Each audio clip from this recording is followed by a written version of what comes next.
Mirando como minister Helen Cruz está no parlamento, me aproveitar de fazer pergunta também. Ou eigenlijk não fazer pergunta, do um update sobre o tema de private jet. Para aqui como eu me forçada a fazer a reunião aqui, pois a ministra não tem outra reunião com nós e não está contestando as perguntas, nós pedimos para bem para nos papia de tema aqui e não quer bem.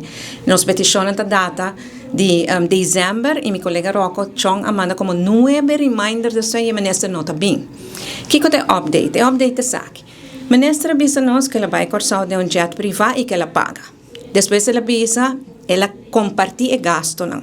Então, esta síndico é um tema privado, então tem nada de uma conta de budget. Nós aí eu expliquei para que não é um tema privado, passou a custa assim aqui não. O avião está registrado em companhia americana.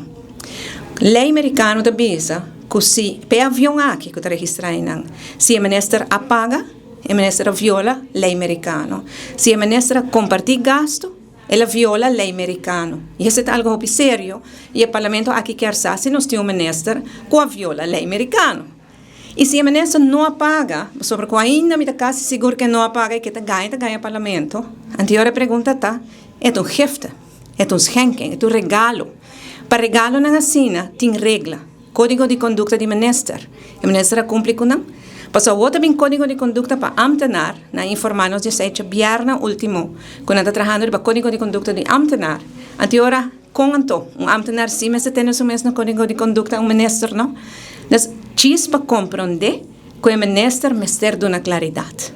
E que me ela contestar turcos, a única coisa que ela contestar é que ela paga. Não se apontarei na quem, quanto, que dia, e te awe não contestar isso aí. Então, mas dou um conselho, tu me coisa que na sério, passou.